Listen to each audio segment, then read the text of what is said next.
For 10 years, I dreamed about the same man's face. I'd never met him in real life. I didn't know his name, where he lived, or if he even existed. But I painted him hundreds of times. I painted him in oils and watercolors and charcoal. I painted him sad, laughing, lost in thought. I became obsessed with capturing something I couldn't explain, a face that felt more real to me than my own reflection. My friends thought I was creating some artistic metaphor. My therapist suggested he represented an idealized version of love I was afraid to pursue. But I knew the truth. He was real. He had to be. And somehow, I had to find him. Then one October night, he walked into my art gallery. He looked at my paintings, 47 versions of his own face staring back at him, and went pale. He turned to me with recognition in his eyes and said the words that changed everything. "I've been dreaming about you too." Before we dive in, have you ever felt like you recognize someone you'd never met before? Drop your answer in the comments below. And if you love stories about impossible connections, soulmates, and the invisible threads that tie us together, please subscribe so you don't miss our next one. Now let me take you back to the night my entire understanding of reality changed. My name is Daisy Reyes, and at 32 years old, I'd spent a third of my life painting a man I'd never met. It started when I was 22, newly graduated from art school in New York City and freshly returned to my hometown of Austin, Texas. I'd spent 4 years at the School of Visual Arts in Manhattan, learning technique and theory, exhibiting in student shows, living the exhilarating life of a young artist in the city. But after graduation, I'd come home. Austin felt right, the creative energy, the warmth, the slightly slower pace that let me actually think and create rather than just survive. I moved into a small studio apartment in East Austin, set up my easel by the window, and prepared to figure out what kind of artist I wanted to be. That's when the dreams started. The first one came in August, about 2 days after I'd returned to Austin. I woke up with my heart pounding, not from fear, but from the vividness of what I'd just experienced. I dreamed about a man, not someone I knew, not a celebrity or a composite of people I'd met, a specific man with a specific face. He had dark hair that fell slightly across his forehead, eyes that were this unusual gray-green color like water in shadow, a small scar cutting through his right eyebrow, strong jawline, but a gentleness to his expression that made him seem approachable rather than intimidating. In the dream, we'd been sitting across from each other at a table. We were talking. I could feel the emotion of the conversation, the depth of it. But when I woke up, I couldn't remember a single word. What I remembered was his face perfectly, completely, like I'd known it my entire life. "Weird dream," I said to my empty apartment, and went about my day. But the dream came back. A week later, then 3 days after that. Then again and again with increasing frequency, always the same man, always that face. Sometimes the context changed. We were walking through a park, or he was standing in a doorway, or I was painting while he watched, but the face never varied. It was always exactly the same. After the 5th or 6th dream, I did what I always did when something haunted me. I painted it. I set up a canvas and tried to capture his face from memory. It came icily, too icily. My hand moved with a certainty I'd never felt before, like I was remembering rather than imagining. When I finished, I stepped back and looked at what I'd created. It was him. Exactly him. The man from my dreams, rendered in oils, staring back at me from the canvas with those gray-green eyes. I felt a chill run through me. "Who are you?" I whispered. The painting didn't answer, but the dreams continued. By the end of that first year back in Austin, I'd painted him 17 times. Different mediums, different styles, different expressions, but always the same face. My friends noticed. "Who's the guy?" my roommate asked, gesturing to the canvases lined up against my studio wall. "I don't know. He's from my dreams," she laughed. "That's very poetic. And very weird. Is this like a muse thing? I guess. I just keep seeing his face. It won't leave me alone. Maybe you passed him on the street once and your subconscious latched onto him. Maybe. But I didn't think so. This felt different. This felt like recognition, not random attraction. In 2015, I got accepted to a 2-year artist residency program in Paris. It was a huge opportunity, a chance to study with established artists, to be part of the European art scene, to grow in ways Austin couldn't offer me yet. I left in April with 2 suitcases and a portfolio full of paintings, half of which were of the man from my dreams. Paris was everything I'd hoped for and nothing I'd expected. Beautiful and lonely in equal measure. My French was terrible. I knew no one. I spent my days in the studio and my evenings wandering the city alone, sketching in cafes, trying to find my artistic voice. And still, I dreamed of him. Even across an ocean, even in a completely different life, his face followed me. I painted him in my tiny studio in the 11th arrondissement. I painted him with the Eiffel Tower in the background. I painted him sad, which was how he appeared most often in my dreams during that period, like he was searching for something he couldn't find. I wondered if he could feel me painting him. If somewhere, somehow, he knew someone was dreaming of him. I stayed in Paris for 2 years. They were transformative years. I grew as an artist, learned to be alone without being lonely, developed a style that felt authentically mine. But I was also homesick. I missed Austin. I missed the warmth, the music, the ease of English, the particular quality of Texas light that I'd never found anywhere else. In 2017, I moved back to Austin permanently. I was 25, more confident, more skilled, ready to build a real career. I rented a small house with a backyard I converted into a studio. I started showing my work in local galleries. I taught art classes to pay the bills while I built my reputation, and I continued to paint him. The man whose name I didn't know. The man who'd been appearing in my dreams for 3 years at that point. By 2020, I'd painted him over 100 times. It had become my defining body of work. Critics called it my Unknown Man series. They interpreted it as a meditation on desire, absence, the unattainable. They were wrong, but I let them think what they wanted. The truth was simpler and stranger. I was painting someone I knew I was supposed to find. Someone who existed somewhere. Someone who was waiting, though he didn't know what he was waiting for. The dreams never stopped. Sometimes they were mundane. Him reading a book, drinking coffee, looking out a window. Sometimes they were emotionally intense, him crying, or laughing, or looking at me with an expression of such longing that I'd wake up with tears on my face. I went to therapy. "Tell me about this man you keep dreaming about," my therapist said. "I don't know anything about him except his face. What do you think he represents?" "I don't think he represents anything. I think he's real." She gave me a look of gentle concern. "Daisy, you understand that dreams are manifestations of our subconscious, not prophecies, right?" "I know what dreams usually are. But this is different." She suggested I might be avoiding real relationships by fixating on an impossible ideal. Maybe she was right. I dated occasionally, but nothing ever felt right. Every time I had a dream about that man, it felt like cheating on the person I was with. And honestly, no one ever made me feel the way the man in my dreams did, which was completely insane, because I'd never actually met him. By 2024, I'd been dreaming of him for 10 years. A full decade of my life defined by a face I couldn't escape and wasn't sure I wanted to. I was 32. I'd built a successful career as an artist in Austin. I had gallery representation. I sold paintings for good money. I taught workshops. I had friends, a community, a life I'd built with intention.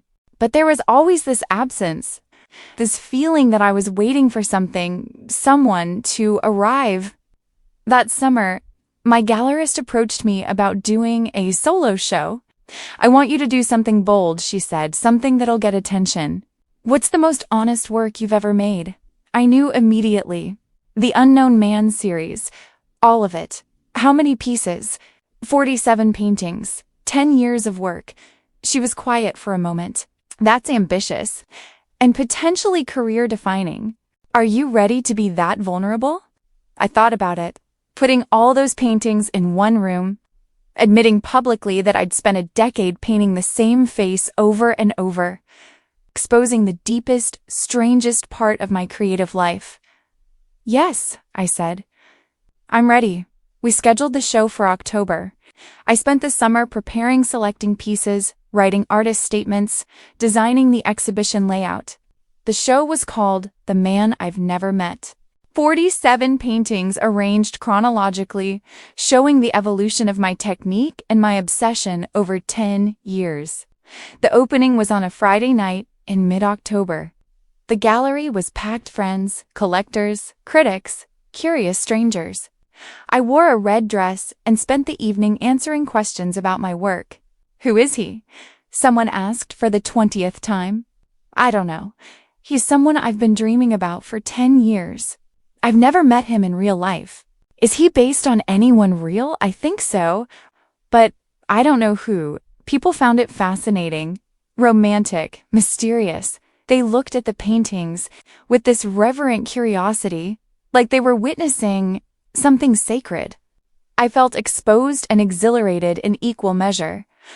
By 9:30, the crowd had thinned. Most people had left, just a few stragglers finishing their wine and taking last looks at the paintings. I was exhausted, but satisfied. The show had gone well. That's when he walked in. I noticed him immediately, though I was across the room talking to someone. He was alone, wearing jeans and a dark jacket, his hands in his pockets. He had this slightly hesitant quality, like he wasn't sure he belonged there. He stopped at the first painting, one of my earliest attempts, from 2014, a simple portrait in oils. And he just stood there, staring, for what felt like several minutes. Then he moved to the second painting, the third, making his way slowly through the exhibition, stopping at each piece for a long time. I excused myself from my conversation and watched him. There was something about the way he moved, the shape of him, that made my heart start beating faster. He reached the centerpiece of the show, my largest painting, 6 feet by 4 feet, a photorealistic portrait I'd spent 6 months on. It was the most accurate version I'd ever painted. Every detail of his face rendered with obsessive precision. The man stopped. His hands came out of his pockets, trembling slightly. I walked toward him without deciding to. My legs just moved. Are you okay? I asked. He turned to look at me, and the world stopped. Gray-green eyes, dark hair falling across his forehead, the small scar cutting through his right eyebrow. It was him. The face I'd been painting for 10 years, standing in front of me. Real, solid, breathing. You, he said, his voice rough with emotion, his face pale. I know you. I couldn't speak, couldn't breathe. Just stared at this impossible person who'd walked out of my dreams and into my gallery. I'm sorry, he said, seeming to realize how strange that sounded. That's not, He gestured at the paintings, at the 47 versions of his own face surrounding us. This is me. All of these. This is my face. I know, I managed to whisper. How? How do you know my face? Have we met before? No, I've never seen you before in my life, except in my dreams. He looked at me with an expression I recognized from my paintings, wonder mixed with disbelief, mixed with something like relief. That's not a pickup line. I rushed to defend myself. He gave a brief smirk, but soon returned to his haunted expression. What's your name? He asked. Daisy. Daisy Reyes. I'm Jessie. Jessie Bowell. He ran a hand through his hair, a gesture that was so familiar I felt dizzy. Daisy, I have been dreaming about you for 10 years. The room spun. I reached out to steady myself on the wall. What? Your face, your eyes, this shade of caramel. And this dress. I've dreamed about you in this dress, just last night.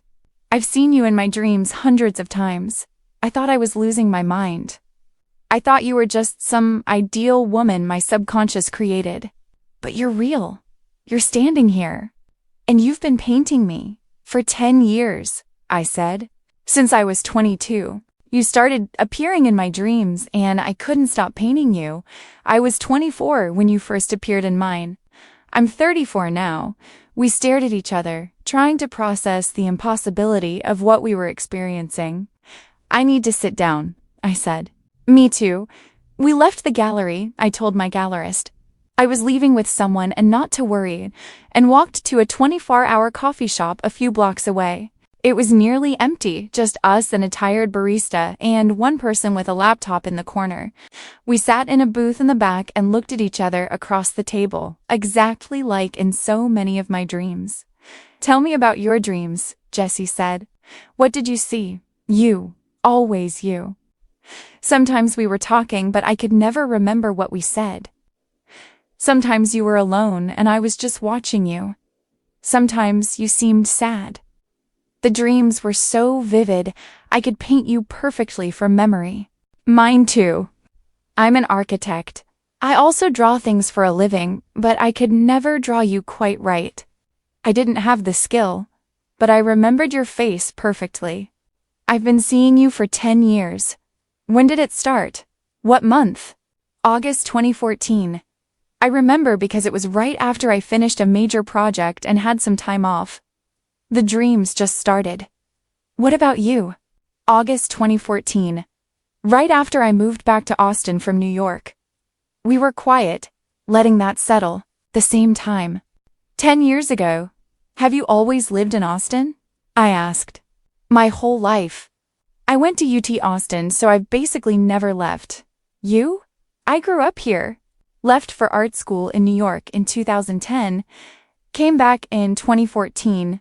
Then, I lived in Paris from 2015 to 2017, but I've been here permanently since then. Jessie's face changed. Paris. When in 2015? I moved there in April, stayed for 2 years. Why? In 2015, in the spring, I had this overwhelming urge to go to Paris. It came out of nowhere. I don't speak French. I was not in love. I had no professional reason to go. Besides admiring the art and architecture, but I couldn't stop thinking about it. I almost bought a plane ticket 3 or 4 times. My friends kept telling me to just do it, but something stopped me. I can't explain what. It just felt like it wasn't the right time. My hands were shaking. If you'd come, I would have found you. Or not, it's a bigger city than this one. And I was 25, still figuring out my career, fresh out of a bad relationship. Were you ready at 23? I thought about those lonely Paris years, about how lost I'd been, how much growing I'd needed to do. No, I wasn't. I was barely keeping myself together. So maybe that's why. Maybe something kept us apart until we were ready to actually meet, or maybe it's all just coincidence and we're reading meaning into randomness. Jessie smiled, a smile I recognized from 100 paintings. You don't believe that? No, I don't. We talked until 4 in the morning. Not about the dreams at first, but about our lives, our childhoods, both in Austin, our families, the paths that had brought us to this moment. Jessie was an architect specializing in sustainable residential design. His last serious relationship had ended 3 years ago. He loved running, cooking, old movies. He was close with his sister. He'd lost his father young and still felt that absence. I told him about art school, about Paris, about the struggle to build a career doing what I loved, about teaching workshops, about the loneliness of creative work, about never quite finding someone who understood the way I moved through the world. I dated, I said, but it never felt right. Everyone seemed disappointed that I wasn't who they thought I'd be. Or I was disappointed. Nothing ever clicked. Same. I'd meet someone, we'd date for a few months, and then it would just fizzle. They'd say I seemed distracted, emotionally unavailable. Maybe I was waiting for someone without knowing what I was waiting for. Do you think we're soulmates? I asked. Do you believe in that? Jessie thought about it. I didn't. But I've been dreaming about you for 10 years, Daisy. And now you're sitting across from me, and it feels like coming home. So maybe I believe it now. I've painted you 473 times. I counted. That's not a normal amount of paintings of one subject. That's obsession. That's something deeper. Or we're both just really stubborn artists who fixated on an impossible ideal. I smiled. You think that's what this is? No. But I'm trying to give us an out if we need it. If this is too strange or too much, it is strange and too much, but I don't want an out. I've spent 10 years painting you. I want to spend time knowing you. I want that too. The coffee shop closed at 5. We walked out into the warm Austin dawn, the sky just starting to lighten. Can I see you again? Jessie asked. Tomorrow? Today? Whatever day this is? Today? Lunch? Yes. He walked me to my car. We stood there awkwardly, two people who'd known each other in dreams, but were strangers in reality. Thank you for coming to the exposition, I said. I almost didn't. I was driving home from a work dinner and I saw the sign for your show. Something made me turn around and go in. I didn't even look up what the show was about. I just walked in and you saw your own face staring back at you from 47 paintings. It was the strangest moment of my life, terrifying and wonderful at the same time. Like finding proof that I wasn't crazy, that you were real. I'm real, I know. Now I know. Over the next several weeks, we saw each other constantly. Coffee dates that turned into dinners. Dinners that turned into long walks around Austin. Walks that turned into me showing him my studio. Him showing me his architectural models. We compared our lives and discovered the near misses. The times we'd almost met but hadn't. I went to a show at the Contemporary Austin in 2019, Jessie said one evening. 3rd floor gallery. I had a piece in a group show on the 2nd floor that same month. I was there for the opening. I went to that opening. I remember because I ran into a college friend and we got drinks after. I left early because I wasn't feeling well. If I'd stayed another hour. South by Southwest 2014, I said. I was there volunteering at an art installation. I was there. I went to see bands every night that week. We were probably in the same crowds. Ladybird Lake Trail during the pandemic. I walked there every afternoon. I ran there every morning. 6 a.m., I went at 3 p.m. We'd been orbiting each other for a decade. Same city, same creative community, same spaces. But our paths had never quite crossed, until they did. Until Jessie walked into a gallery on a random Friday night and saw himself reflected in my paintings. Until the universe or fate or whatever invisible force had been pulling us together finally succeeded. The dreams stopped for both of us. Completely. The night we met was the last time either of us dreamed of the other. It's like we were calling to each other, Jessie said one night. Lying next to me in my bed, the Austin moonlight coming through the window, across the city, across an ocean when you were in Paris. We were trying to find each other in the only way we could through dreams, and now we don't need to anymore. Do you miss them? The dreams? No, because I have you here. Real. I spent 10 years painting your face. I don't need to paint it anymore. I'd rather just look at you. He smiled and kissed me. I still can't believe this is real. That you're real. I'm real. And I'm not going anywhere. 6 months later, we moved in together. A house in East Austin with good light for painting and enough space for Jessie's drafting table. It felt easy in a way relationships had never felt easy for me before. Like we'd skipped all the hard parts of getting to know each other because we'd already spent 10 years doing it in our sleep. We still discovered new things about each other daily, but the foundation was already there, the recognition, the certainty that we were meant to find each other. I don't know why we dreamed of each other for 10 years before we met. I don't know if it was some kind of psychic connection or premonition. You can call it what you want. I don't know why we passed each other dozens of times in Austin without ever making eye contact. What I know is this: some people are meant to find each other, and sometimes it takes years before the timing is finally right. The dreams brought us together. But it's the waking life, the real, messy, beautiful, everyday existence we share now, that makes me grateful I waited, that I never stopped painting his face, that I believed, even when it seemed impossible, that somewhere out there was someone dreaming of me too. 10 years of dreams, and now a lifetime of reality. With the man whose face I painted before I ever knew his name. Have you ever felt like you recognized someone you'd never met before? Share your story in the comments below. If this story about impossible connections, soulmates, and the invisible threads that tie us together touched your heart, please hit that litter button and subscribe for more meaningful stories every day. Don't forget to click the notification bell so you never miss our next thought-provoking tale. Thanks for watching, and we'll see you in the next one.